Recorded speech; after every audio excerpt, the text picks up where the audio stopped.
Haleluya. Tema firman Tuhan di hari ini, Tuhan mengingat kita. Siapa di antara kita yang mau diingat oleh Tuhan, boleh lambaikan tangannya. Amin. Tentunya semua kita rindu Tuhan mengingat kita. Saudaraku, di dalam Alkitab ada seorang pribadi yang diingat oleh Tuhan. Doa-doanya Tuhan berkata naik sampai di hadirat Tuhan. Doa-doanya tembus sampai kepada Tuhan. Bahkan sedekahnya tembus sampai ke hadirat Tuhan.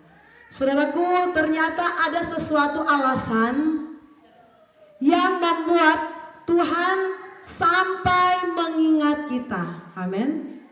Haleluya. Mari kita buka dalam kitab Kisah Para Rasul pasal yang ke-10 ayat 1 sampai ayatnya yang ke-4. Mari saya undang jemaat Tuhan, kita berdiri semua, kita menghormati firman Tuhan. Petrus dan Kornelius, Kisah Para Rasul 10 ayat 1 sampai 4. Di Kaisarea ada seorang yang bernama Kornelius, seorang perwira pasukan yang disebut pasukan Italia. Ia saleh, ia serta seisi rumahnya takut akan Allah, dan ia memberi banyak sedekah kepada umat Yahudi dan senantiasa berdoa kepada Allah. Dalam suatu penglihatan kira-kira jam 3 petang, jelas tampak kepadanya seorang malaikat Allah masuk ke rumahnya dan berkata kepadanya, "Kornelius." Ia menatap malaikat itu dan dengan takut ia berkata, "Ada apa, Tuhan?" Jawab malaikat itu, "Semua doamu dan sedekahmu telah naik ke hadirat Allah dan Allah mengingat engkau." Puji Tuhan, silakan duduk. Saudaraku, ternyata Kornelius ini dia bukan berasal dari orang Yahudi. Dia dikatakan adalah seorang dari Italia. Dia adalah seorang perwira pasukan yang disebut pasukan Italia, ayat yang pertama. Saudara, Kornelius meskipun dia tidak berasal dari orang Yahudi asli, dia orang Italia, bahkan dia sebagai kepala pasukan Italia. Saudaraku, dia belajar mempraktekkan firman Tuhan. Alkitab berkata dia dan seisi rumahnya takut akan Allah. Saudaraku, kami belajar menerapkan hidup di keluarga pastori, hidup belajar takut akan Allah. Saudaraku, kalau kita orang tua tidak mendidik anak kita dari kecil, nanti mereka sudah dewasa baru kita didik, saudaraku, untuk takut akan Tuhan. Itu membutuhkan, saudaraku, usaha yang kuat, kerja keras, supaya karakter mereka terbentuk. Kalau kita nanti bentuk mereka sudah dewasa. Tetapi kalau kita mulai melatih mereka dari kecil, mereka tidak susah untuk dibentuk, saudaraku. Masih gampang untuk membentuk anak-anak kita. Saudaraku, kami mau belajar hidup takut akan Tuhan. Bukan hanya saya dan Bapak Gembala, tetapi anak-anak kami. Setiap hari ketika Yakub sudah selesai berjualan, bahkan kami menurunkan jam berjualan.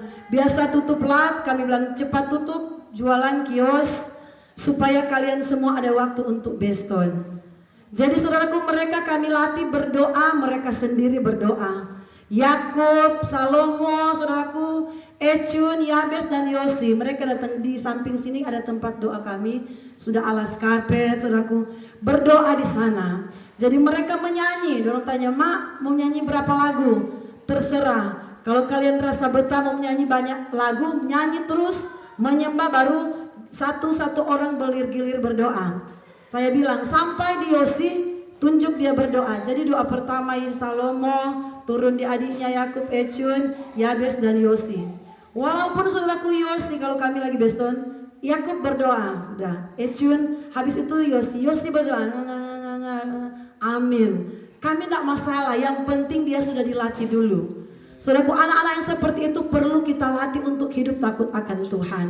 Supaya mereka sampai dewasa, saudaraku, mereka terdidik hidup beriman kepada Tuhan.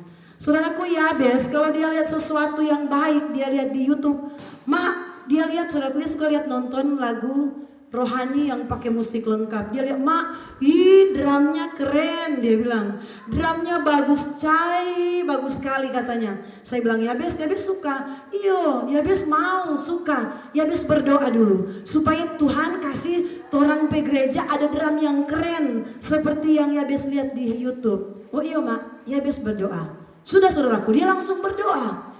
Dia berdoa, dia bilang drum bagus, kasih gereja. Saudaraku, dia berdoa. Jadi istilahnya kami tes, saudaraku. Kami cuma tes dia, apakah dia, saudaraku, belajar untuk dengar apa yang orang tua suruh. Ternyata benar. Jadi saudaraku, apapun yang ada di kami, saudaraku, dia lihat ban sudah kempes, saudaraku. Saya bilang, Yabes kuso malas berdoa.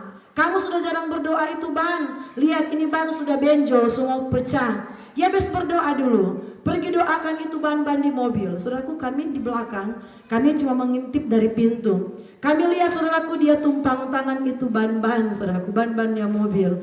Tuhan Yesus baik, Tuhan tolong ban-ban, dia tumpang tangan, saudaraku. Ternyata didikan kita itu mempengaruhi. Amin.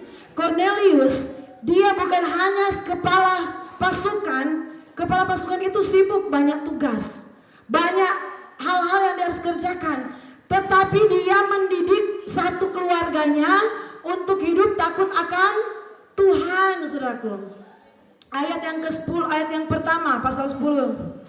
Di Kaisarea ada seorang yang bernama Cornelius, seorang perwira pasukan yang disebut pasukan Italia. Ayat 2, ia saleh, ia serta seisi rumahnya takut akan Allah. Saudaraku, untuk bisa mencapai yang namanya seisi rumah takut akan Tuhan, yang menentukan adalah pemimpin. Yang menentukan adalah imam. Cornelius sebagai imam, dia membawa seisi rumahnya takut akan Tuhan. Bapak-bapak Pondok Daud, ajari keluarga kita untuk takut akan Tuhan. Ibu-ibu Pondok Daud, ajari keluarga kita takut akan Tuhan. Bagaimana didik anak-anak kita dari hal-hal yang sederhana. Saudaraku, waktu kami sambil kerja di depan, saudaraku, lihat-lihat gereja, saya lihat tuh parkiran hari-hari Rabu itu so full dengan sampah-sampah. Saya bilang, Yabes, sampah itu Yabes punya tugas. Ini saya ambilkan serok, saya ambilkan sapu. Ini kamu punya tugas. Dulu Yabes ada sapu, mama posting. Sekarang Yabes sapu. Ambil ini tempat sampah, serokan, saya siapkan dos. Ambil ini sapu, kamu bersihkan. Ini halaman gereja Yabes. Kamu harus rajin. Saudaraku, saya lihat dia sapu. Sampai di bawah mobil dia ambil itu sampah, dia sapu. Saudaraku, penting kita untuk mengajari anak-anak kita dari kecil.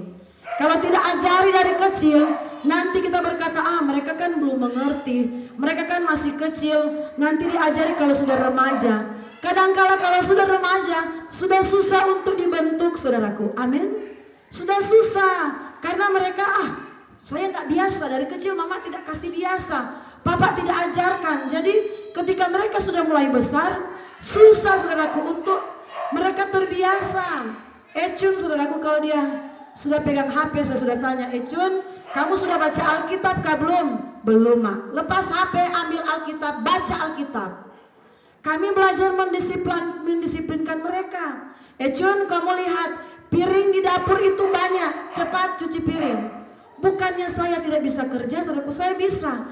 Cuma bagaimana mereka akan dididik dari kecil, saudaraku. Didik mereka bertanggung jawab, didik mereka rajin, didik mereka takut akan Tuhan kalau kita tidak latih dari kecil. Walaupun hasil cucian piringnya ada yang masih berminyak, bagi saya tidak jadi masalah. Walaupun masih, saudaraku, belum terlalu bersih, tidak apa-apa. Yang penting mereka sudah terbiasa kerja, tidak menjadikan mereka, saudaraku, anak-anak yang manja.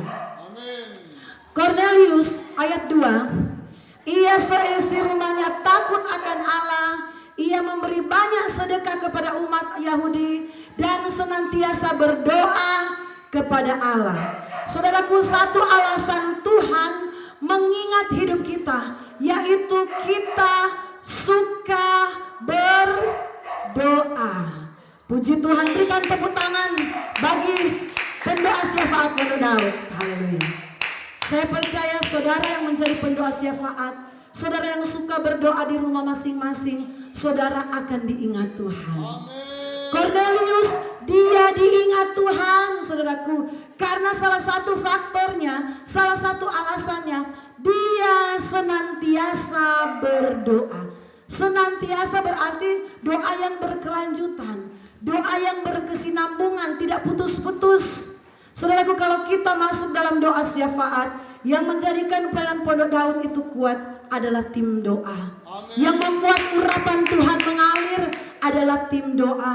Yang membuat kita dipakai Tuhan ajaib, yaitu doa kita dengan Tuhan. Saudaraku, Cornelius, dia senantiasa berdoa. Ayat yang kedua tadi, saudaraku, bagian terakhir, ia memberi banyak sedekah kepada umat Yahudi dan senantiasa berdoa kepada Allah. Saudaraku, dua hal yang Cornelius lakukan dalam hidupnya. Dia senantiasa berdoa kepada Tuhan dan dia memberi sedekah. Sedekah itu, saudaraku, adalah pemberian yang paling sedikit. Saudara lihat orang yang bawa kotak-kotak di jalan. Saya tidak perlu sebutkan dari agama mana, dari kepercayaan mana, tetapi biasa mereka masuk di kios, masuk di rumah makan, masuk di mana-mana, mereka bawa kotak itu.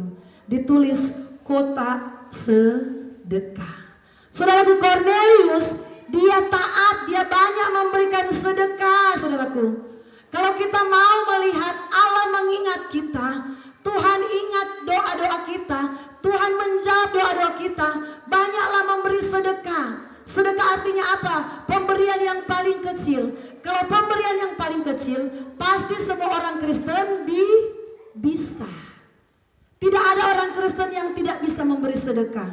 Karena itu bagian terkecil dari pemberian kita kepada orang lain. Sedekah itu kalau mau berbicara uang nilai yang kecil. Tetapi Tuhan mau, walaupun itu kecil, kita perbiasakan diri untuk memberi bagi Tuhan. Karena apa? Kenapa Tuhan bilang sedekah itu diingat Tuhan? Karena banyak orang Kristen tidak sanggup memberi besar. Jadi Tuhan latih dari yang sedekah. Saudaraku, kalau kita sudah membiasakan diri memberi dari hal sedekah, dari pemberian yang kecil, pasti kita akan naik. Dan dulunya kecil, lama-lama sedang, lama-lama sudah mampu yang besar. Karena tangan kita sudah terbiasa memberi dari hal yang kecil, dari ukuran yang sedikit. Saudaraku, apa yang ada pada kita? Jangan nanti kita sudah besar baru kita latih memberi sedekah. Walaupun berkah kita belum banyak, penghasilan kita belum banyak, latihlah tangan kita memberi sedekah, memberi hal yang kecil. Kami bersyukur, saudaraku, kalau waktu kami banyak kali datang di keluarga Bapak Mario, Ibu Nono. Walaupun mereka dari agama seberang, Ibu Nono dari agama Muslim, tetapi saudaraku, kami belum duduk, belum sampai di rumah, saudaraku. Di meja itu mereka sudah ada teh kotak, sudah ada air putih, sudah ada kue. Saya bilang, Tuhan, ini orang yang seperti ini yang Tuhan cari. Orang-orang seperti ini yang berkenan di hadapan Tuhan. Kami belum sampai duduk di sofa mereka yang mereka sudah siapkan. Saya sudah lihat, sudah ada teh kotak, sudah ada air putih, bahkan sudah ada panada, ada kue yang saya lihat waktu kami datang pada rumah mereka. Mereka orang yang baru mengenal Tuhan, baru percaya Tuhan, belum banyak firman yang Ibu Nono dengar, belum banyak firman yang Ibu Nono baca di Alkitab, tetapi hati yang mengasihi Tuhan sudah ada di hati dari Ibu Nono. Tuhan berkata, firman Tuhan, barang siapa menyambut nabi, ia akan menerima upah nabi. Barang siapa menyambut hamba Tuhan sebagai hamba Tuhan, dia akan menerima upah hamba Tuhan, saudaraku. Bahkan Tuhan bilang, barang siapa memberikan secangkir air putih saja, dia tidak kehilangan upahnya. Artinya apa? Kita belajar memberi dari hal yang sederhana. Amin. Air putih, pasti di rumah kita ada air putih. Tidak mungkin kalau tidak ada air putih. Tetapi Tuhan mau tangan kita harus terbiasa memberi dari hal yang sederhana, memberi dari hal yang kita mampu, saudaraku. Berkorban dari hal yang kita bisa. Air putih, pasti semua kita ada air putih. Kami pun saudaraku tidak bisa kalau tidak ada air putih. Bahkan kalau Salomo mau beli air galon, pasti satu kali jalan 5 galon atau 6 galon itu ada saudaraku. Karena apa? Air putih kebutuhan sehari-hari. Air putih itu hal yang paling gampang. Saudaraku, kalau kita mau diingat oleh Tuhan, Cornelius diingat oleh Tuhan karena doa dan sedekah. Ayat yang kedua, ia memberi banyak sedekah kepada umat Yahudi dan senantiasa berdoa kepada Allah. Ayat 3, dalam suatu penglihatan kira-kira jam 3 petang, jelas tampak kepadanya seorang malaikat Allah masuk ke rumahnya dan berkata kepadanya, Cornelius. Ia menatap malaikat itu dengan takut. Ia berkata, ada apa Tuhan? Jawab malaikat itu, semua doamu dan sedekahmu telah naik ke hadirat Allah, dan Allah mengingat engkau. Saudaraku, doa-doa dari Cornelius, sedekah yang Cornelius tabur kepada orang Yahudi sudah naik di hadirat Allah. Saudaraku, kalau kita mau belajar saudaraku dari hal yang sederhana, rajin berdoa, praktekkan di rumah, belajar memberi dari berkat yang sedikit, lakukan itu, maka doa kita, sedekah kita akan tembus saudaraku ke hadirat Allah. Hadirat Allah saudaraku berarti persembahan kita, penyembahan kita, doa kita seperti bau harum di hadapan Tuhan, yang berkenan di hadapan Tuhan. Ayat selanjutnya, telah naik di hadirat Allah dan Allah mengingat engkau. Saudaraku, kalau Tuhan ingat hidup kita, pasti ada berkat di sana. Amin. Kalau Tuhan mengingat kita, pasti pergumulan kita selesai. Amin. Kalau Tuhan mengingat kita, pasti beban kita Tuhan angkat. Amin. Kalau Tuhan sudah ingat, oh saya ingat di Pondok Daud ada pendoa-pendoa yang selalu berdoa setiap saat. Oh di Pondok Daud ada ibu ini, ada bapak ini, ada pemuda ini, mereka selalu taat berkorban, memberi sedekah, taat berdoa. Oh ada umat-umat Tuhan yang tidak kenal lelah, bekerja membuat RW tadi malam, tidak kenal lelah. Ada Ibu Poluakan, ada Ibu Alda, ada Ibu Friska. Tuhan ingat saudaraku. Ada Ibu Merti yang menopang pelayanan dia Anugerah, ada Bapak Candi dari Hawaii, ada Ibu Cindy, Bapak Yusuf. Tuhan ingat saudaraku. Ada Bapak Jerry yang setia menjadi center class. Tuhan memberkati. Saudaraku, saya lihat kalau Bapak Jerry datang beberapa minggu lalu, turut-turut saya lihat Bapak Jerry bawa kantong plastik. Apa isinya saya perhatikan. Oh ternyata ada center class, ada Santa Claus, bagi-bagi permen di anak-anak. Bukan cuma anak-anak dan orang tua juga. Saudaraku, itu hal kecil, tapi saya percaya itu bagian kita belajar untuk memberi. Amin. Kalau kita ringan tangan bagi pekerjaan Tuhan, Tuhan juga ringan tangan. Tuhan lihat ada Ibu Vilen yang setia menjadi singers, ada Ibu Alvina setia jadi kostor. Saya bilang, Ibu Alvina, gereja masih bersih, tidak usah dipel. Tidak, Ibu Alvina cari kain pel, Ibu Alvina lanjut pel. Tuhan menilai. Ada ketua pemuda yang selalu semangat mengajak pemuda-pemuda Ongkau untuk beribadah. Tuhan mengingat. Ada Ibu Nova yang selalu setia membagikan postingan kami. Tuhan memberkati. Saudaraku, apa saja yang kita buat itu, satu saat itu yang akan menjadi alasan Tuhan untuk mengingat hidup kita. Buatlah yang baik supaya yang Tuhan ingat ialah yang baik. Tapi kalau kita berbuat yang jahat, yang Tuhan ingat ialah kita berbuat jahat, pasti jauh dari berkat Tuhan, pasti jauh dari pertolongan Tuhan. Puji nama Tuhan, saya lihat guru-guru sekolah minggu ini semangat. Mereka cari jalan bikin Santa Claus. Puji Tuhan, Tuhan berkati guru-guru sekolah minggu yang datang. Walaupun jemputan tidak sampai, mereka ada motor dorong datang. Ada Ibu Alda, Ibu Friska dari Pinang Indah. Tuhan berkati.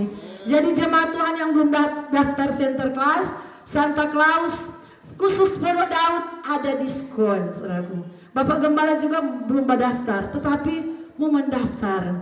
Cuma karena sibuk belum sempat ambil itu formulir. Jadi jemaat-jemaat yang mau mendukung, karena di sekolah minggu ada peralatan yang harus dibeli supaya anak-anak yang beribadah itu nyaman. Mungkin ada alat-alat mainan yang tolong harus beli supaya ketika mereka dikurung di ruangan untuk ibadah sekolah minggu, orang betah. Jadi itu, dan kalau ada lebih, guru sekolah minggu berkata nanti mau disumbangkan ke panitia Natal. Tuhan berkati. Jadi kita yang punya anak sekolah minggu banyak, saya hitung ini banyak. Mari kita mendaftar untuk pekerjaan Tuhan. Amin. Tuhan Yesus memberkati. Saya tidak panjangkan lebar firman Tuhan, saya tibakan sampai di sini.